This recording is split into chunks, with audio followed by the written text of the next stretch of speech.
guys, welcome to Homemaker Radio. I don't have comments on the YouTube channel, but you're welcome to click the link below and go to my site where you can leave a comment if you like and read all the other articles where I post extra photographs and extra commentary. So I am just making these videos for my blog, and so I want to invite you to come and see what else is going on there over at the site. And I have a lot of things I'd like to talk to you today about, and Homemaker Radio is for the purpose of listening as you work. So if it's a little long and you think, oh, this just goes on and on and on, it's really not to watch, it's to listen as you accomplish something. And so today I have three things I usually go through, and one is getting your preparation. That means getting your appearance ready and getting mentally ready and emotionally ready for your home, for doing the responsibilities of home. And it's not all work.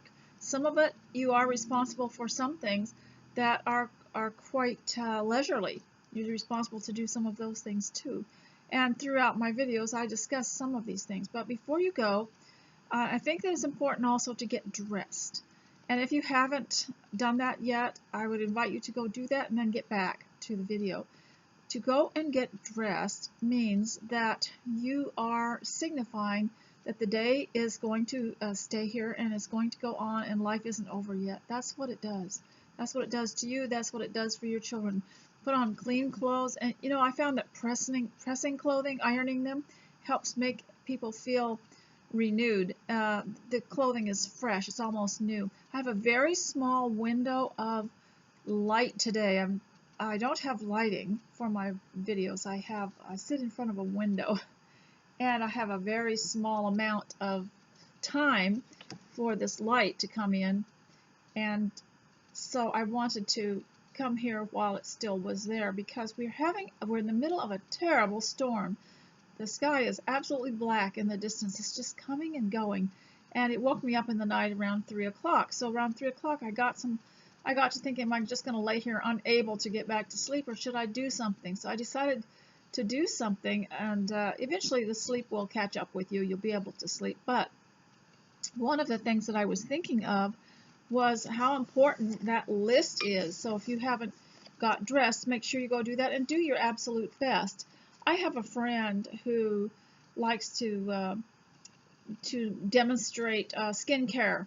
And once in a while she'll come over and she'll do a little skincare lesson, and it's so encouraging, and women need things like that to encourage them and make them feel like they're valid. And for some reason the work that we do, sometimes it's all work, and you start feeling less than human, and dressing up and your skincare and your hair makes you feel more human, I believe.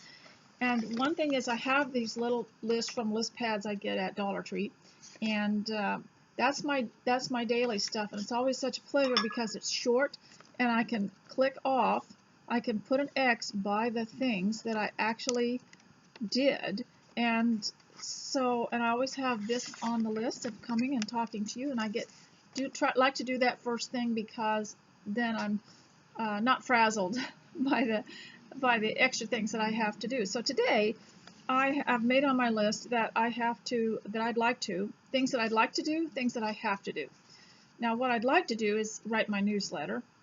What I have to do is get to the kitchen and clean that up, and then I'd like to put away some things and start a new season. So I'm putting away all my autumn decor, and I'd like to look up, of course I'm going to spend a whole day on Pinterest, you know that, looking for ideas of how you can make something for your fall, your next season. And so then I also have a letter to someone that I need to write, and I want to do my exercises. And then there's been a little dresser in the hall that has the knobs falling off, and I even have in the top drawer the little battery operated screwdriver and the extra things I need to repair that. And I've got it on my list, fix the dresser, and I must have walked past that for about a year. And it occurred to me while I was awake in the night, and I've walked past it, and after a while, you don't see it. If you have a pile of books somewhere, you can walk past it. After a while, you really don't pick it up sense it as much. And I thought for a while there is a technique that I learned when I was really young on how to have self-control. Now we think of self-control as maybe a baby that's crying and throwing a fit, but self-control is lack of self-control is also not able to do things because you don't feel like it. And one of the things that we learned in this class on self-control years ago was in order to develop it, you list some things that you really don't want to do, you have to do, you don't want to do, they're not interesting, they're dull, your emotions just recoil from things like this. And one of the things was the repairs, the little repairs. I've even got a light shade that needs to be fixed. I must have walked past that for years. And to list these things and then make yourself do them, whether you like it or not. So I tried that, and over the years I've noticed when I have practiced this kind of self-control, doing something you don't want to do, doing something that is no pleasure for you, that you don't enjoy, that's not creative, that's not relaxing, and you have to do it, that my mind, it frees my mind of you get stuck in your thinking, and you think things have to go this way or that way, or you can't go any further with something or a plan or your life, and you can't even think about the future, you can't even make plans, you can't create because your mind is kind of stuck. I found that practicing of self-control was very helpful for me. Now, not everyone is the same, so it may not be for you.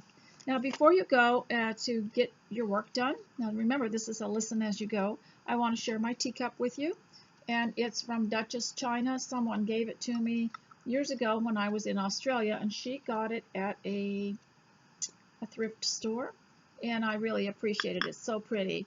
It goes with my outfit today, which I'll show you a picture of. And it's Chelsea Gardens is what it's called, and it's this wonderful light blue. Now the next thing we want to talk about is on something on your list. Now I have a master list, and that's this. I'll just show you what my master list looks like. It's huge, and once in a while I'll be able to go to it and check something off of that. I will take something off of that and put it on my my small list, and at the end of the day, if this is done, I'll just throw it away. I usually start this one over every day, and a brand new list, there's no point in carrying this on for days and days. Even if I don't get it finished, I will start over, write down the things I didn't accomplish, and throw the old one away, because there's something nice about a brand new list. And so, but I'll keep the major list in my book, and then these little lists, this is daily stuff that needs to be done, and I want to do. And so I wanted to tell you about that, and the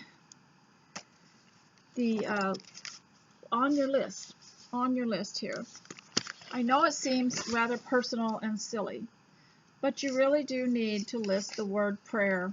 You know, we have to be reminded. Now, some of us constantly are praying, but a formal session of sitting down and praying is really important. You want to list that. You don't have to tell me to pray. I pray at the drop. I pray all the time. Any little bad news, and I'm praying. But and same with you. But you need to have it there for the session, for a formal session of prayer, and make sure it doesn't matter what time you do it. Just make sure you have it on your list. There are just small things that I'll put here that you would think by now would be automatic, that I've had to put there. Now today I also want to talk to you about reviving the senses and about how important it is in the home, because I said you're not going to get a scorecard, you're not going to get a congratulations card in the mail, you're not going to get a prize, you're not going to get an employee of the month, you aren't going to get a list from your employer telling you what you need to accomplish, and you're not going to get a bonus. So how do you motivate yourself? You will have to have something to motivate yourself, and that is you have to have the self-satisfaction of doing certain things and of keeping this home in order. It's such a gift.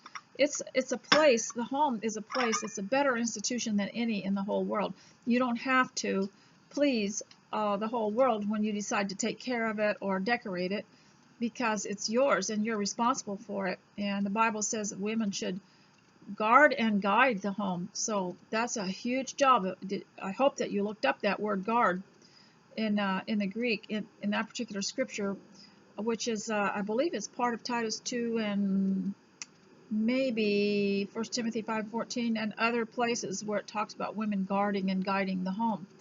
This is such a serious thing when you think of what a guard does and what a guard. You remember the guards over a couple of the apostles that were in prison, and an angel came and broke them out, and the guards wanted to kill themselves. That's how serious a guard's job was. If they failed, they were finished. So look at it as a guard. Look at yourself as a guard and a guide. Now, one of the things about the house is that disorder affects the mind. Now, you might go pretty well at home for a while, especially you who are used to it, and you might go along pretty well and think, you know, I'm really enjoying this, and I'm thriving in the home. But then you might have one day that just seems kind of off, and it's almost what they call a blue day. But I like the color blue, so I guess you would have to choose a different color. But it's just one of those down days, and you think, what is it, you know? And so if there's anything out of order, you may not even know it. It may be one of those things you just walk by every day. But order can revive the senses and can revive the mind, order. And, you know, my house, even putting away something, changes things. It changes my mind. Now, for example, you all know I have been indulging in exercise a little bit more. And so Mr. S brings me home things every now and then. And he brought me home a little personal trampoline, you know, that folds up and puts under your bed. And then he brought me home an exercise ball that you sit on and bounce around in. And then I have exercise, just other kinds of things. I have a mat, and I have a little block. I have all kinds of things. Well, I leave them. If I leave them out, and I think, well, no one's coming, no one's going to notice, and my home, my house, unless I know who's coming from day to day, I could just leave it out there. Even if my children are here, I could just leave it all out, and then I would save myself the trouble and the effort of going and undoing it and putting it out and then putting it all away, that effort. But if I leave it out, I start to feel like life is so ordinary, and I can't live in an atmosphere like that. So I notice now I've started to put it away each time. You get it out each time and put it away each time, so that it's not, I know I have an exercise room, which is a floor, part of a bedroom, but it isn't very pretty stuff, and it really doesn't edify me when I walk into it and I'm not using it. You get used to seeing something after a while, and it can depress your mind if it's not really up to standard. So I fold it all up, put it in its box, and put it in the closet and put it away each time. So just putting away that exercise equipment that could stay out there, and no one's going to go in that room and look, just putting it away really helps revive the mind. Now, maybe not for you, but, you know, not everyone's the same. And so I was going to tell you a little bit more about, so in order to revive the senses and keep your interest in home life and in home living and in home keeping, you're going to have to just put things away. And I know, you know, you have a little knife out because you're slicing a piece of apple every now and then, but at the end of the day, and you think about convenience all the time, and that's part of the problem, is you think, well, it's convenient to leave these things out, then I don't have to get them out again. But what we need to do is make it a little bit less convenient, so that you have to go through the ritual of opening the shelf and getting it out and using it and washing it and putting it back. That ritual and that movement with your hands, and it invigorates the mind. You have to do things. And even people who have suffered deep discouragement, deep depression, they're told by their physicians and naturopaths, you know, to go and do something, to move, to do something. So putting things away, just putting things away that you get out because it's convenient. Now, I will be looking at a book, and I'll think, well, I'm not finished reading this, I'm just going to leave it here. But instead, when I get up, I get it and I put it back in the shelf where it belongs, and then I can go back and get it later when I want it. That ritual is very purposeful. It's very helpful. Now I want to move on to what I talked to you about yesterday, 2 Peter 1, chapter 5, verse 2 Peter chapter 5, verse 11, where it talked about add to your faith virtue and to your virtue knowledge. And I was talking to you about how those ingredients came in the order that they came. Add to your faith. You have to have faith first. Faith is something you believe in. Add to that virtue, which is strength and good character and goodness. And then add to your virtue knowledge. And to your knowledge, self-control, and to self-control, and it just went on and had this big long list, but it was an order in which it came, and it was an adding thing. You add first, you add this to this. First you have this, then you add this to it, and then you add this to it. You couldn't throw all that in to your personality and stir it up and expect it to turn out right, because every one of them is a step to another one. And whatever you add to it, you have to have that other thing in place first. So in order to emphasize this to you, I'm going to read you, I just got this book. It's called Victoria Classics, and it's the Christmas edition. Excuse the light. We're having strange sunlight coming in here. But I just got this book called Victoria Classics Holiday Bliss. And one thing I like about this book is they have the beautiful picture they put on the back page, and I can sit this up on a ledge, and it's a new painting. It's like a new picture, and I really like that there are no ads in it except for anything that they are from their own publication selling, like another book. So I'm going to read a recipe to you and give you an example. Now this is called, oh, another thing that I like about this is they have these little cover pages for each chapter, and it's just a magazine, but look how they've made it so fancy. They've put a bordered title on here with a little bird, and each one covers a different subject in the magazine. Now you could do that with your commonplace newsletters, and the reason I suggest newsletters is I love this book, but I cannot afford to send it to anyone. It says it's $12.99 in Canada and $10 in the US. I can't afford to get this for my friends, but I could pick out some highlights of things that I'm interested in, put them in a commonplace newsletter, even just print it on one side. They would be glad to get it. It's better than nothing in the mail, and I could afford to send it. So I'm going to read a recipe to you out of this to illustrate 2 Peter chapter 5, verse 11, add to your faith virtue, and to your virtue knowledge, and to knowledge self-control, and show you how this works. Now, this is called, goodness, let me see if I can find it here.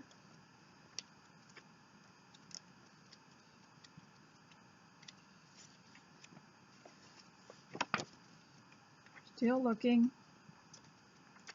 It's very pretty. It's very inspirational. I don't think you should be discouraged if you get a magazine like this that's so full of beautiful things, because I don't have a desire for any of it. It would just be one more thing to put away or to go through. My weakness is books, and I'm just learning my lesson having to go through so many books. Now regarding my, before I read this to you, regarding my videos. Some of you have expressed concern to me about them being available in case YouTube takes them off. If you can do it, if you can manage it, you're welcome to put these on DVD of yourself if you can do it. It might be wise if some of you do. I might need them someday. I'm trying to get my one of my grandchildren to do it for me. If you would like to put them on DVD, that's fine with me.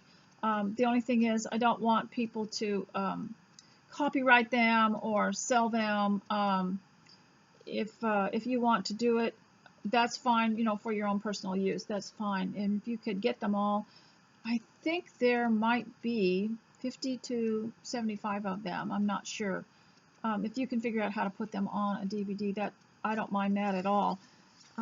But you should write to me and tell me who you are, and that you're going to try to do this, so I can kind of keep track of who's doing it. And I did have them on my computer for a long while, but they clogged up the space so badly, and I at the time didn't have my personal knowledge of technology to take them off and put them somewhere. So if you'd like to do that, that's fine with me. So we need somebody to save it. So now I'm going to read this recipe in relation to 2 Peter 5 verse 11. Add to your faith knowledge, and to your knowledge, add to your faith virtue, and to your virtues knowledge, and to knowledge self-control, and show you how recipes work. Because you can't just dump everything in a pan and stir it all around and expect it to come out right, because each ingredient scientifically affects the other ingredient.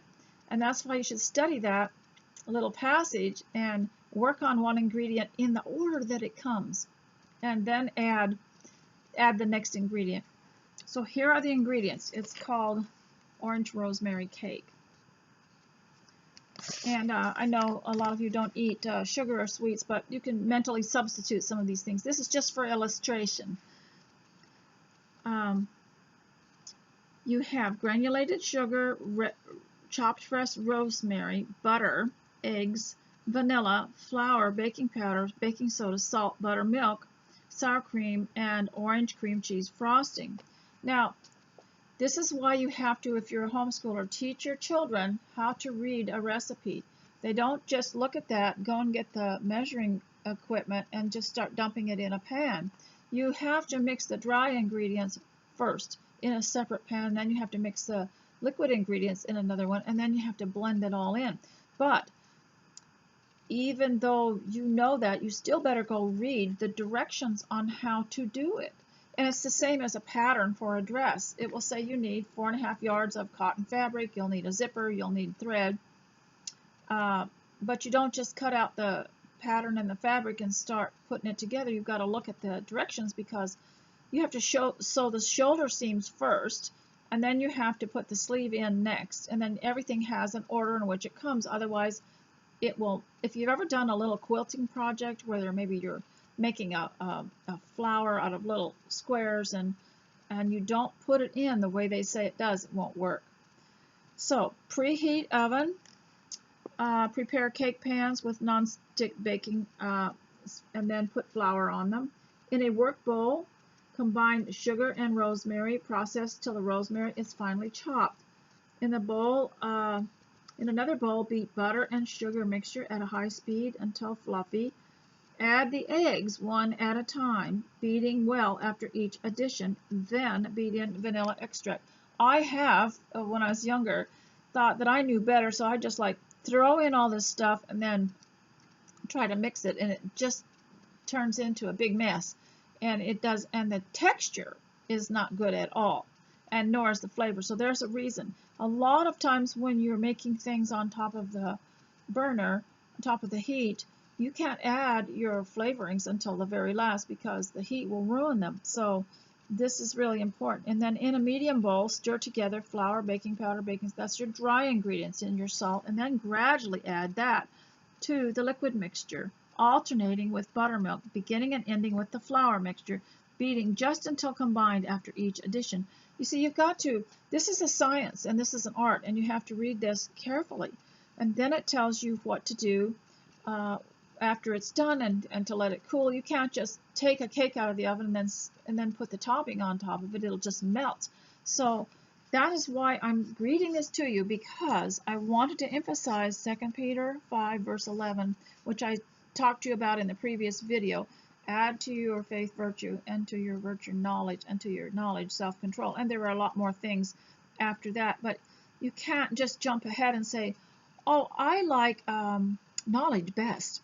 I'm just going to go for the knowledge. Well, that's what they do in the public schools. Those kids are taken there to have their heads crammed full of knowledge, and what they learn at home is so much better, because you can teach them love first, love and kindness first, and then add knowledge to that. And so just something for you to think about. Now, I wanted to talk to you a little bit about things that you can subscribe to for people, so that you don't have to spend the money on postage, and you can have things sent directly from a company to someone. And I just wanted to mention a couple of them. One of them is, like I had mentioned to you, subscriptions are nice, like for a relative or grandchild or whatever, is to get a subscription to something, and they will get it throughout the year for 1 year. And other things that you can have sent to people, I was pleasantly surprised. You can get on a bath product subscription, where whoever you gift this to is going to get some kind of little box with the bath products in it for a year. And you can arrange with, there are even mealtime subscriptions where once a month you get a box that has, get something sent to someone that has these ingredients and a recipe in it, and it tells you the extra things that you're going to have to buy to add to it that are fresh. And you can have, there are also things that you can have subscribed to someone, which they get throughout the year, are courses like photography courses. You can have that where they can subscribe online and get into a photography course. And sometimes online you can have cooking courses. You can also have art. There are many things that you can subscribe to for other people so that you don't have to go to the post office and mail something and the postage is paid once. I've made the mistake sometimes of ordering something for someone and it came and then I think, oh no, I'm going to have to wrap that and go pay postage again. So I always have it sent to them. Now, one of the things I noticed earlier when the web first started and YouTube first started, that young people were doing these wonderful videos that I like to watch called the unboxing. And what that is they get one of these subscriptions, and you can even get a subscription to household products that are natural, or some kind of household kitchen cleaning products that come once a month, and they have a beautiful scent to them. Maybe they have a nice natural scent to them, and so you can do that. And then also people started sending things to each other, and then they would show how, when it came, undo it and show it online. So today I have a box and I'm going to unbox it and show you what it is. And this was given to me by my granddaughter, and I had given her a set of these boxes in graduated sizes from Hobby Lobby that just nested inside of each other. So she took one and she made me a gift. So I'm going to show it to you. And what's really nice about some of these unboxings, I like to see them take the tissue paper out. That's so special, isn't it? And so I want to unbox this and show you what she did. She did 12 months of dress design. She likes for me to sew for her, and she wanted to encourage me to keep doing it. And I do have fabric saved up, from 1982. I do have all that fabric, so I'm sewing it for her, and she wanted to give me some ideas of dresses and things that she liked. So this thing fits right inside of this box in a perfect way. So she must have measured it all. I want to try to get it out here and show it to you.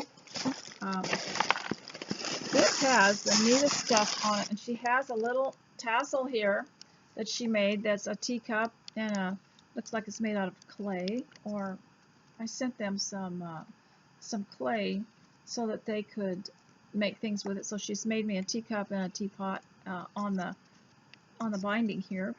And so then it's all divided by tabs into the month. So let's look at December back here, because that's the month, or November. That's the month we're in right now. So let's look at November. So November, she has designed these, just drawn them herself, things that she would like for me to make, and she knows, I think she's familiar with some of the fabrics that I have, so you'll get to see this. This is called the bright plaid dress, and this is called the party dress, and this is called the school dress.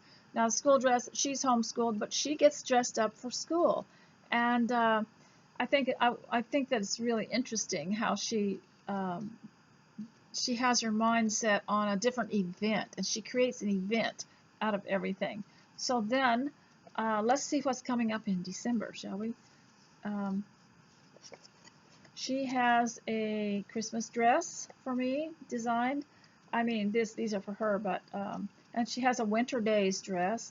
Now, I suppose if you're in the Southern Hemisphere and you're looking at this, you could adjust this, but there she has a party dress there. That would do well in the Southern Hemisphere. Beautiful. And she has a birthday dress right there, because her birthday is December 25. So she has a birthday dress, and I'm really going to attempt this because I love her designs. And what I'll do is I'll find patterns, like I'll sleeve from one pattern, a bodice from another pattern, a skirt from another pattern. That way I can sort of assimilate this. This is very exciting. So I want to see what January is. But let's see what she did here. She put a little pocket right here, and then inside is a card. I believe that's a card. See if I can get that out. It's a little magazine. It's an autumn fashion magazine that she made me that she stuck in that pocket. So she has some more here. I think I have the patterns for most of those. And so then the title of this is Dress Designs for the Whole Year. Look at all the trouble she went to. A 12-month book of fashion. Isn't that wonderful? So here's January right here. And she's even got a little list of colors, a little color chart right here. And you know, I might be able to do that. Look at that lovely plaid. I'm crazy about plaid. So I'm going to put that back. But that's just an idea of something that we do for each other. And we send each other catalogs. And I'll send her a catalog of things that I would like to send her and make for her. And she will have a little order sheet. There will be an order sheet in it. And she will order what she wants. And vice versa. And then we'll give each other packages. And they're just usually things we handmade and very lightweight. So you can send, this is a subscription because every month we exchange things. So it's kind of a subscription, especially in any kind of months that you are more isolated, more indoors. Now I have been home since July the 4th and not ventured from the property, not gone anywhere near the commercial area. And it's been fine so far, but now we've got some very severe weather, lots of rain. Of course, I'm not going to go wandering around in that. And so it isolates me more in the house. So I think of things to do that will make that home living more contented. And so yesterday I thought I would be able to get through the day okay, and then there was a little bit of twinge of restlessness. So what I decided to do is, I had told you before, I have the tea stations and the coffee stations in every room on a tray. I have the electric kettle, which I told you about, the automatic shutoff, you know, and it's Farberware from Walmart. And I have one on a tray in every room, plus cups, plus different kinds of tisanes and teas, and for guests, coffee. And so I decided to go to the furthest room of the house that I don't venture into as much. And it's a little guest room, and I decided to go in there and have tea and sit in a chair. And while I did that, then I was able to view that room to see possibilities, things that I needed to change, things that I needed to clean up, and get more familiar with it. I tend to sit in a certain spot all the time, and so it's nice to move around. And so going through, and I had to walk a further piece away, and just changing the routine, just changing what I did was very, very helpful. So you can send gifts to other people, and you can also change your routine a little bit, but don't be too drastic, especially if you have children. If they're used to something being done a certain way or in a certain place, you don't want to be too drastic. Another subscriptions that we have is to each other's newsletters. That's a lot of fun, and they're free. And that's something that you can do, is provide a free subscription to your own newsletter. Now, as far as boxing goes, putting stuff in boxes, if you have to send somebody something and you want to, and that's necessary, and you can't have something sent to them from the company, what you can do is shop your home. And that's what I do, because I don't want to go out there. But shopping my home means there are some magazines that are outdated, but kept in very, very good shape, that are seasonal, that someone might like. So I put one of those in the box. I'll just kind of go through my house. Maybe there's something that I'm not using anymore that's still nice. An old teacup maybe that I don't use as much. Put that in. And you can go through, and you can even create dry ingredients in a container or a bag to make scones. And you can include a little small jar of jam, if you have it, of commercial jam if you have it. There are many things you can do to pack a box. I had a box of they weren't old, but they were scarves that for winter, scarves and gloves that had not been used. So I would add something like that, pair of gloves, and really enjoyed sending them. And the person that got them, even if they didn't need them, it's so nice to get somebody to give you something. It feels nice, doesn't it? So that's something that you can do.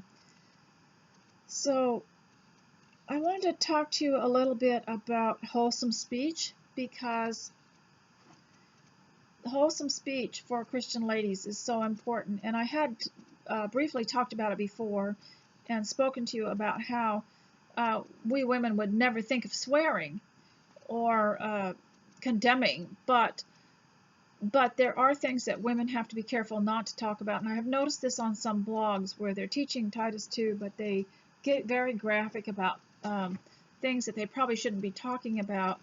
And to always remember to keep your speech pure, so that people's minds don't go somewhere that they shouldn't be thinking on. We want to help each other, and you don't have to be young to want to have pure speech in your life, or just pure things. You don't have to be young to want that. You need to protect your own mind too. But I have noticed this, so I stay away from those blogs where women claim to be homemakers and Titus 2 teachers, but they're talking about things that are filthy that they shouldn't be talking about. I stay away from those. I wanted to warn you about that, because it can be interesting for a while, but then after a while you sort of sink down into some kind of gloom and wonder how it happened. Well, everything you put into your mind is going to have a result later on. You may wonder, why do I feel this way? Why do I feel depressed?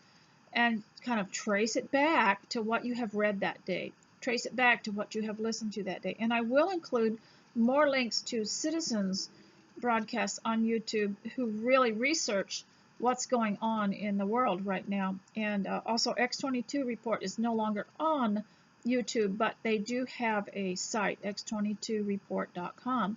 And it's hard to navigate because some other videos come up first, but you can usually get used to finding which one is the daily broadcast. And it's most encouraging. What is happening now is that we are fighting off totalitarianism, globalism, and communism, and they're not liking it much. Now, as I read in this little book yesterday, in the video before this, communism is a system in which all businesses are owned by them, and that is so true, because you might think some of the stores you go to that have all these strict rules are, free enterprise, but they're not. If they have joined the stock market, they are now owned by the globalists. So they have to do what they're told, or their stock will just be eliminated and go down. And so they own under a totalitarian government or a communist government.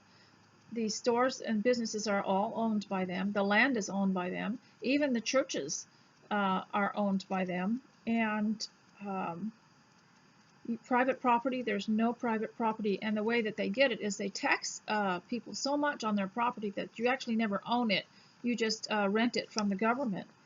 And income tax, what's happening is we're throwing off some of these things, like the income tax, like the Federal Reserve, and like the central bank. We're throwing this stuff off that supports communism, that they ride on for their power, and it's all being thrown off. And that is why these governors are clamping down harder and harder on us, because if they can take away our living and make us hungry, then we will turn to them for our daily allotment, and then they will be in control of us, because hungry people never can rise against this oppression, because they're thinking about surviving. And if they rise against their oppressor, then they're biting the hand that feeds them. So I had read this to you, that communism is an abolition of private property, heavy progressive income tax, abolition of all rights of inheritance,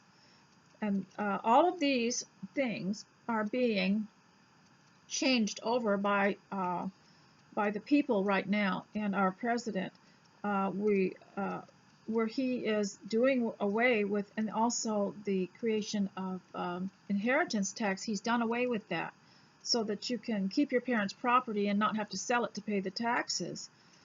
Now they confiscate all property. There's a central bank and the government control of communications and transportations. If you'll notice, the government controls, and you've seen this, controls everything that goes online and deletes you if you speak against something that the narrative that they have. And we're throwing this off, and this is why we're having such a tense time. Now, I've had a couple of upsets in my life that were so traumatic, and I'm easily traumatized too, that I honestly couldn't sleep, eat, or do anything. I just kind of waiting it out. But looking back, I realized if I had been calm and trusted in the Lord, I could have got a lot further ahead and done a lot of things and created a healthy, happy atmosphere and good memories for my children. And I think it's really important to keep children free from that kind of worry. The government control of labor, you can see it. You can just see it all. Corporate farms, regional planning, government control of education. Well, you see it all, but we're throwing it off, and they're not liking it much because that is how they get their power and how they get their money. And so that is what is going on now. But there are some good signs that we are winning, and it's just going to be a little bit hard for people because we're not used to being in an upheaval. So it's important to guard your hearts and minds. And I wanted to teach you something else. You know, I'm homeschooling you, don't you know? If you're older, this is for you that always wanted to be homeschooled. And so I called my daughter yesterday and I said, I want to do a homeschooling lesson. What should I talk about? What are you doing? You know, what are your what are some of your lessons? And she mentioned that they had an old geography book. And you know, we have all these old books, but a geography book and a history book, they often, if they're older, the information doesn't make any sense today because the political maps change and the names change on the political maps. And her little boy was in a section on studying the different seas of the world. And you know, they did the oceans, rivers, seas, and so it's geography. So they decided to look up a sea called the Aral Sea, A-R-A-L. So on Wikipedia, this is what I like about the internet age. You can learn so much more. I can't tell you how frustrating it was in the 1980s. Even our homeschool books were very shallow, very limited on what you could know about something. And if you wanted to read something further on a subject that you had studied in a homeschool book, you had to go to a bookstore or a library and try to find it, bring home tons of books, and maybe find a little sentence or paragraph out of each one, which is great to learn to research. But now you can go to some of these things online, and it's such a delight. Now, I'm very happy about it. So the Aral Sea, A-R-A-L, was in the area owned by Russia back in the olden days. That was like in one of the Uzbekistan areas. And so when they looked it up, it was on the old map book that they had, but when they looked it up, it wasn't there. So then they decided to dig a little further and find out what the mystery was. Well, the mystery was that in the during a certain era in the past, they decided to grow cotton. And the cotton took a lot of water, and it drained the sea. That's just a short way of doing it. And it drained the sea. And they even hired Americans to come over and show them how to plant cotton and how to run a cotton industry. And so it drained that sea, and it doesn't exist anymore. Well, that's a common thing. You know, I told you about this young man that I follow on YouTube who bought a town, in a ghost town between Las Vegas and Los Angeles, and discovered that there was no water. And there had been water, and there was a deep well and everything, and it had been drained by a waterworks in Los Angeles. Had just taken the water out of it, and it was gone. And how they had built a better shaft and found out that the pump had a piece that was missing or broken, and they had got water back. And so this is common to drain a certain water. As a matter of fact, I understand that in the Middle East, in the what we call the Bible lands, there is a problem with some country trying to drain the Nile for some reason. So these things happen. But I just thought it was interesting that they found that out, and it kind of got them into the political situation. And but that's a common thing. Even in the Old Testament times, there were times when people would use someone's well, and it would ruin their crops and ruin their livestock, or they would fill their well with sand or something like that. So this is something interesting, and I wanted to teach that because you could find out things just by looking at a world map. You could find out things. Just look up the country and look up, then go to the web and find out more about it. Now, I did hear from Miss Lily of the Valley with the Pioneer Ribbons edition, and I will try to read that to you soon, but I didn't want to get in over my head with too much. So I'm reading to you today from Just Breathing the Air, which I wrote along with my parents. And so yesterday I read to you about, the other day before I read to you about the house that caught on fire and how we were all, and I remember it. Actually, I was old enough to remember I was the oldest, and how they had a tent on top of the roof to make a roof for the temporary cabin that they were living in while they built the big house, and that it had caught on fire, and how Mother had put the fire out, but then just was reluctant to stay in there, so she put us all outside on top of sleeping bags in the snow and waited for our dad to come home. And then after that, I mean, he just as quick as a wink, he built a proper roof and put a proper chimney in it. And then she talked about her first Thanksgiving, and I showed you a picture of the boat that was being built, and I told you about the moose that laid up against the door trying to keep warm. And then talked about the block and tackle that they used to lift the log into place when they had peeled the log and cut it just right and made a little notch for it so that it would fit in. So now I'm going to read to you about the big house, okay? So my mother said, "We moved into the log house in April 1955. I was 5 years old." You see, I remember all this stuff. It was not finished, but felt cozy. We had a 44-gallon drum, which became the heating stove. We bought a generator to provide electricity that Joe built, an A-frame to house it. And then the electricity, she talked about how exciting it was when she flipped the switch, and the generator would start.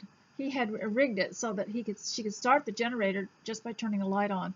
I thought that was so clever. And also, she had come from very hard times, and he had come from very hard times. He came from Texas, very hard times, and one of my uncles told me, if you had seen it, if you had seen how he lived and how his family lived, you would have cried. It was so difficult and so poor. And my mother had come from High Prairie, Alberta, and for a while, she told me about a little sod hut that they lived in, and it had the dirt floor that was packed. A lot of people think dirt floors are, oh, that must be terrible, but it was packed like concrete, by the time they had used it a while, and when you swept it, it would be shiny. But they had come from hard times, and so to go up there and have a house that was tailor-made for her, and they even drew the plans, between each other, and then to have running water and to have electricity and heat, that was a step up from where they had been, and so they really came up in the world, so to speak. Homesteaders had to prove up their land every few years. Now, prove up was an expression used there to describe improving the land. And my father's John Deere Cat, he called it a cat. Other people called his tractor a cat also, was always in demand. Someone always needed to have something plowed or cleared, moved or hauled or pulled. Another homesteader who lived further north, Ken McGann, hired, and Carol, you know who I'm talking about, that's your dad. So some of my viewers live up there, and they know about their names are mentioned in this book. So the kids who are my age will recognize this. Ken McGann hired him to get a moose out of the woods that he had bagged but couldn't move. Mr. Moore, a Homestead neighbor, hired him to move a little cabin on a large handmade sled behind the cat. From the looks of the photograph, no man could have been happier than Joe McGoy with his hand-painted sign and landscaping business. And I showed this to you last time. I tell you what, that grin on his face looks like one of my sons. Now, I drew a picture from memory of the lower story and the upper story of the house and what it looked like. When the big house was completed, we walked down the home road and spent our first night there, leaving the cabin much as it was. Yeah, they left a wax candle in the candle holder, and they left the dishes on the table and the blankets and the beds and everything. They just completely left it and started over with the things they had collected for this new house. And many times we would go on walks and go back to the little cabin, and it was just wonderful. We left the cabin much as it was, as people did in those days. Now, not many people remember this, but if you were out walking or your car had broken down, you could go to somewhere in the woods. There'd be a cabin that someone had abandoned or someone was not living in for a season, and you could go in and you could spend the night in it, and you could have shelter. You usually left a little note thanking them, and if you took anything that sustenance, you would probably try to replace it, but people did that. Now, I've heard people tell me that didn't happen, but it did.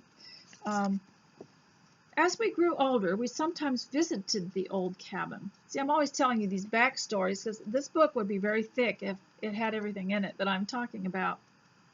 Inside, the oilcloth was still on the table. I don't know if you know what oilcloth is, but it was like a plastic tablecloth.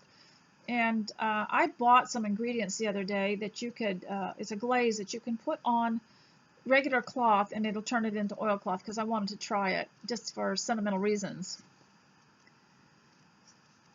As we grew older, we sometimes visited the old cabin. Inside, the oilcloth was still on the table, along with the little glass stars which still held the candles, with hardened drips of wax. Old Sears and Roebuck and Monkey Ward's catalogs remained there, along with some of the things we used in the cabin, dishes, some old toys, and a few books and magazines. Visiting that old cabin was an enchanting step back for us, back into time. Although it was only a few years since we had the little cabin, it seemed like a century to all of the children, and we enjoyed seeing how old everything was. A little path from the front door. You know, it's wonderful to give your children history. Keep a little box of old things they played with in early days, and just so they know where they came from and what kind of history they have and who they are. Not everything consists of the now. You weren't born just now. We all need to have a history. We all need to know.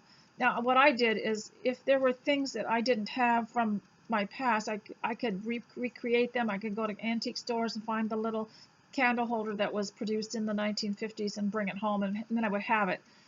Just little reminders of where you're from.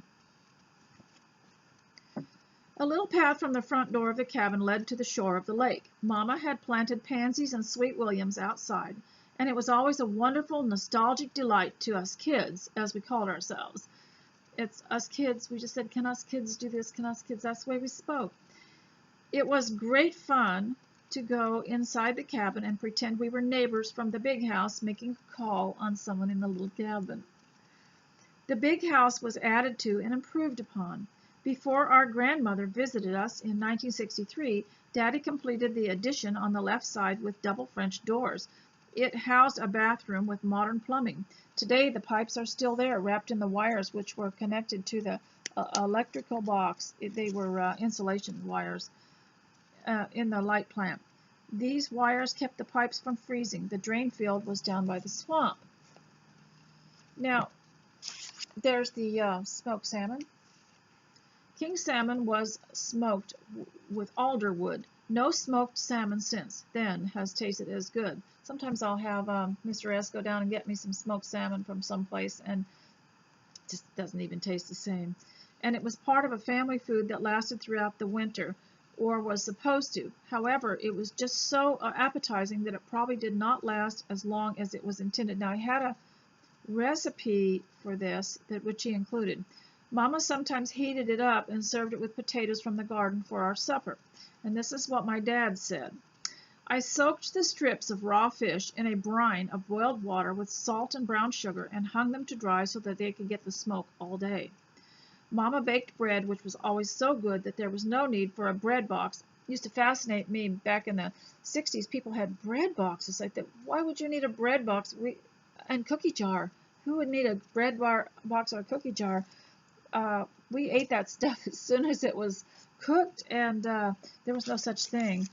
So she topped the bread with her berry jam. The thick slices were completely gone before the day was past.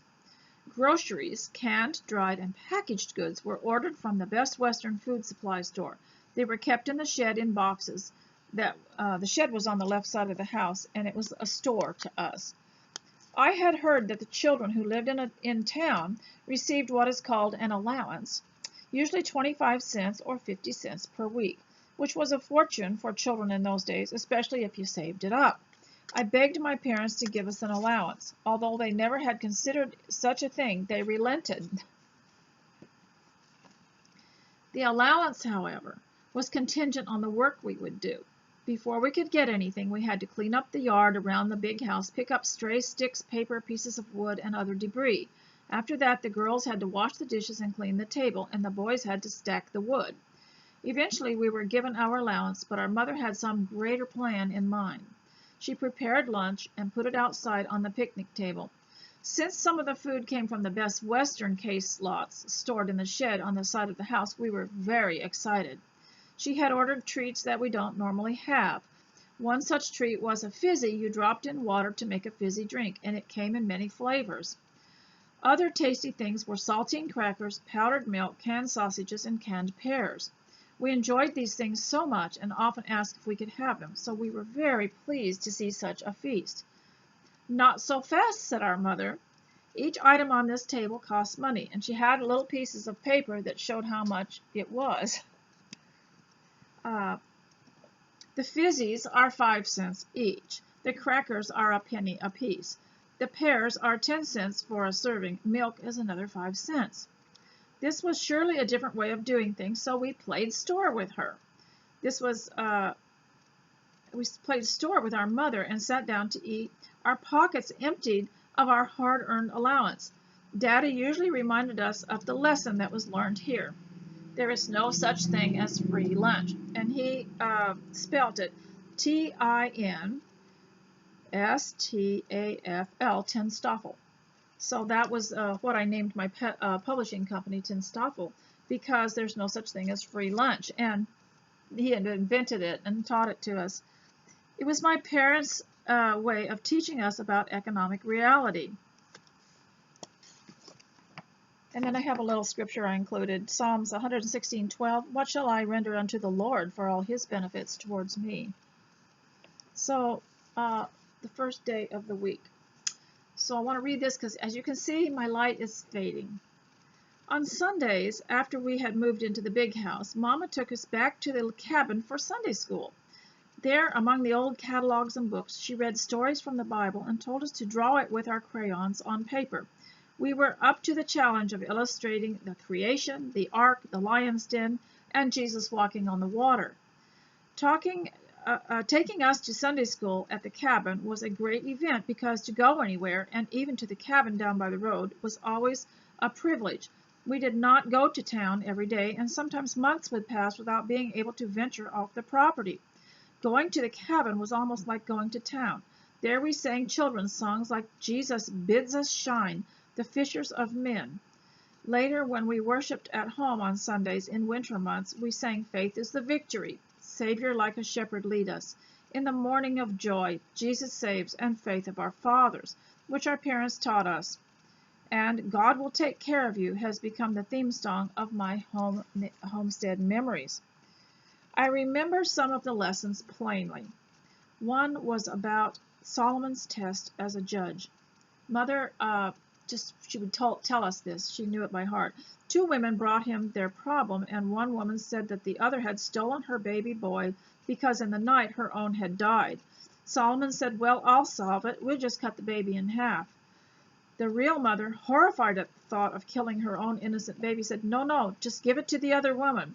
Even though the woman had lied and the baby was not really hers, the other woman said, "Okay, that's the other woman who had stolen the baby said, "Oh, that's fine with me." You know, there are some narcissists in this life, is that as long as you don't get it, they don't care what happens to it. And I have seen things that wouldn't have hurt anybody to help or to give, but they'll just destroy it or throw it away just so the other person won't get it. And I have seen that happen.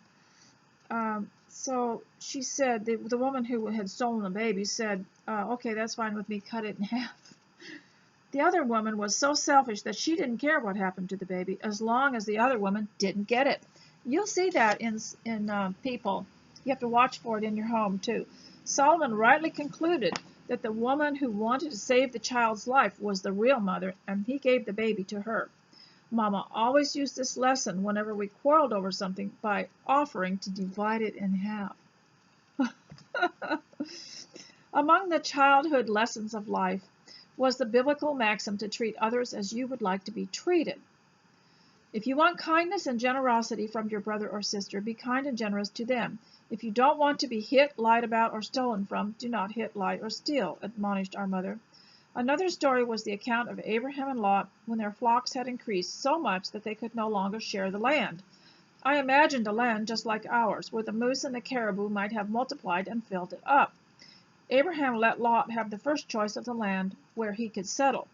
Always give others first choice, we were taught, even during meal times. You know, we pass around something and there might be several pieces of a favorite food, maybe strawberries and cream, and let somebody else have first choice. Lot chose the best looking, greenest piece of land he saw, and Abraham took what was left, even though it looked dry and uninteresting. Later on, though, Lot's choice cost him dearly because it was near a wicked city and his family was very much harmed by it. Abraham just went a little further into his land and eventually found it to be very prosperous. He cheerfully took the land that was left to him and was greatly rewarded for it. This always reminded me of Alaska being called by others as a wasteland of ice, and yet my mother and father grew such huge vegetables that a cabbage and a few potatoes could feed 7 hungry children. After we lived for a while in the big house, Daddy built the upstairs room where all the beds were placed. Our Anchorage friends, Ray and Grace Raymer and the Coons family, visited us and shared church services in our home. Gracie, as she was sometimes called, took all of us kids upstairs for a Bible class before the worship, while the parents had an adult Bible study. With just a few small pieces of ordinary paper, I never did learn how to do this, but it fascinates me. She managed to create a sailboat to illustrate the missionary journeys of Paul and twisted a piece into a candle to illustrate the lesson of light. Ray and Grace often visited us during those homestead years and were generous, enthusiastic friends who loved us. When we had church alone on snowed-in winter Sundays, our dad read portions of the Bible to us and led us in songs like How Firm a Foundation and Jesus Savior Pilot Me. He read to us the famous faith chapter of the Bible, and I will say goodbye with this. By faith Abel, by faith Enoch, by faith Abraham, through faith Sarah, by faith Joseph, by faith Moses, David, Samuel, and all those who through faith subdued kingdoms, wrought righteousness, obtained promises, stopped the mouths of lions, quenched the violence of fire, escaped the edge of the sword, out of the weakness were made strong, waxed valiant in fight, turned to flight the armies of the aliens, of whom the world was not worthy. And he read that to us a lot. We knew that was in there from Hebrews.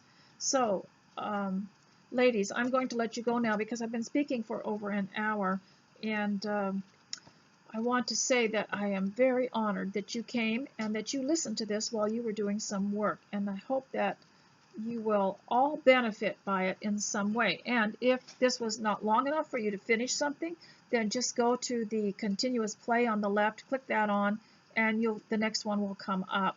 So I hope that it left you feeling better than when you came, and I'll see you next time. Bye.